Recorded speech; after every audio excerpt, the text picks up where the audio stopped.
You're going here again. I wanted to cover Chinese character 8-stepping, or just called 8-stepping. It looks like the Chinese character for the number 8, which is a V. So doing this is a more advanced way of stepping in Tai Chi Chuan, and it's readily used in the Sanqiao form. So when you're learning the two-man Sanqiao form, there's a lot of 8-stepping in that form. Also, we have it in our Tai Chi form as well. When you're doing single whip, right there, that's 8-stepping. We also have it in Fair Lady. That's right there is 8-stepping. So we have it in the form, but a lot of times we don't drill it or practice it separate. So I wanted to cover that for my advanced students, Chinese 8-character stepping, because in combat Tai Chi, using it for more combat purposes, these 8 steps are really devastating. And you've seen it in other Kung Fu forms. You see it in Wing Chun, you see it in other forms where they have that step. So it's there in Tai Chi Chuan, and it evolves from circular stepping. Now, a lot of times you don't get to that until you get to the Sanqiao two-man form. And then it starts coming out, and that's only when you begin to realize and understand Tai Chi Chuan's combat ability. So let me cover this. The great thing about Ching-Men Ching's form is we begin in this posture. And guess what? We are doing 8-step with open toes. But from here, it's very easy. I shift my weight just like I do in the form, just like I'm going to step out, only instead I step over to make the Chinese character 8, a V.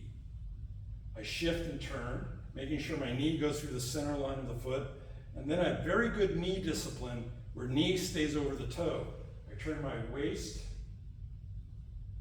and I pivot on the opposite foot's ball. I then step with the heel, shift forward.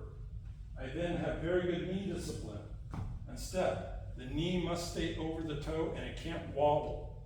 Shift, step. I shift forward, my knee locks. No wobbling. And I come back. I can shift and do the opposite side. Turn the waist, pivoting on the hip. Shift. Shift. And you can do it backwards too. Turn, just like you do in the form. And you notice this is a lot like exactly what we also do in Da Lu.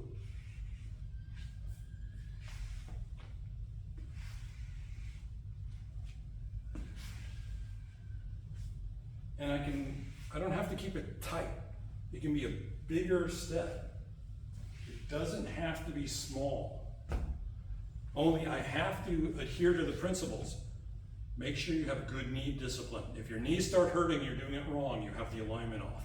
You cannot let your knee wobble or be pulled inward or outward. It has to stay in line with the midline of the foot, just like in the Tai Chi stances, okay? But it's easier to start in our regular Ching-Men Ching position. And turn. Turn. Now I'm going to show it to you using cloud hands. So you're used to cloud hands.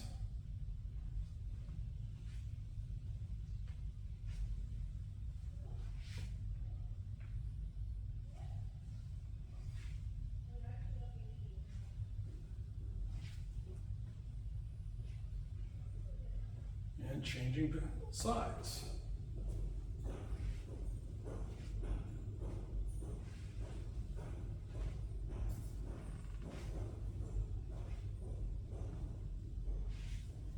Now what's really fun is you can add that to Fair Lady works at shuttles. So if I'm in the first corner for Fair Lady and I come around, usually you only do this, come back, and then do the step. But now we're going to add Chinese 8-character stepping to Fair Lady works at shuttles. So first Fair Lady in the corner, I come back and I step around.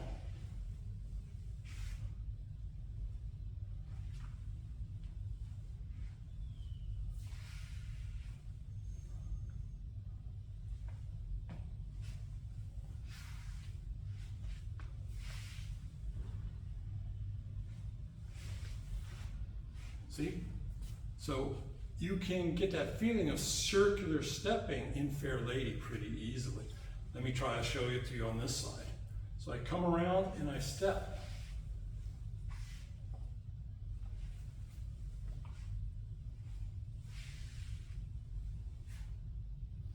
So it's really fun to practice, and you can add cloud hands or Fair Lady to it, whichever you'd like to do, but cloud hands is usually the easiest one to do.